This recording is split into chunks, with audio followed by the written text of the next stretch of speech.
మావా నేను night dacoit మూవీకి వెళ్ళా. మూవీ బాగుంది మావా. It's a decent movie actually. మూవీలో మంచి స్టోరీ ఉంది, స్టోరీలో మంచి ఎమోషన్స్ ఉన్నాయి, మంచి మంచి సాంగ్స్ ఉన్నాయి, టాప్ నాచ్ పర్ఫార్మెన్సెస్ ఉన్నాయి మూవీలో. మూవీ స్టోరీ మనకు తెలిసిందే, ఆల్రెడీ మన ట్రైలర్లో చూసిందే.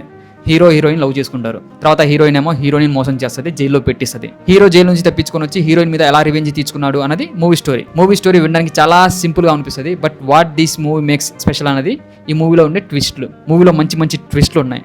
అసలు అడివిశేష్ గారి మూవీస్లో ట్విస్టులు లేకపోతే మనం ఆశ్చర్యపోవాలి, ట్విస్టులు ఉంటే మనం ఆశ్చర్యపోవాల్సిన పనే లేదు. ఈ మూవీలో కూడా మంచి మంచి ట్విస్టులు ఉన్నాయి. It's a good movie actual చెప్పాలంటే. మూవీ ఫస్ట్ హాఫ్ మొత్తం అలా వెళ్ళిపోతుంది, సెకండ్ హాఫ్లో మంచి మంచి ట్విస్టులు ఉన్నాయి.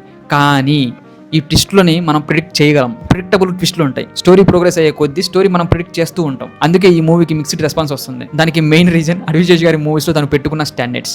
అడివిశేష్ గారి మూవీస్లో ట్విస్ట్లు అంటే మైండ్ బ్లోయింగ్ ట్విస్ట్లు ఉంటాయి అని ఒక పడిపోయింది, అది అలా పడిపోయింది. ఆయన మూవీస్లో ఒక ట్విస్ట్ రివీల్ అయితే వాట్ అసలు మేము ఎక్స్పెక్ట్ చేయలేదు అనే ట్విస్ట్లు ఉంటాయి ఆయన మూవీస్లో. అలాంటి ఆయన మూవీస్లో ఇలా డీసెంట్ ట్విస్ట్లు ఉంటే ఎవరికి ఎక్కట్లా, అందుకే కొంచెం వీక్ అనిపిస్తుంది అంతే. అపార్ట్ ఫ్రమ్ దట్ మూవీ బాగానే ఉంది.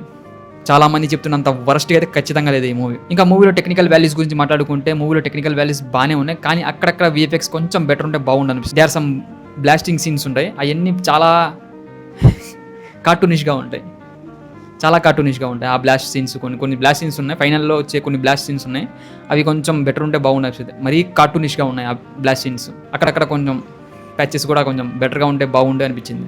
There is a one particular scene, ఒక సీన్ 2 times రిపీట్ అవుతూ ఉంటుంది.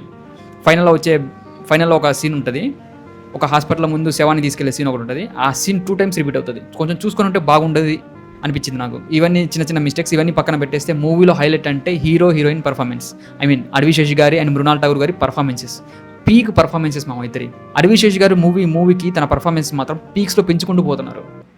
ఒక స్టాండర్డ్ సెట్ చేసుకున్నారు తను, ఆ రేంజ్లో చేశారు తన పర్ఫార్మెన్స్ ఈ మూవీలో.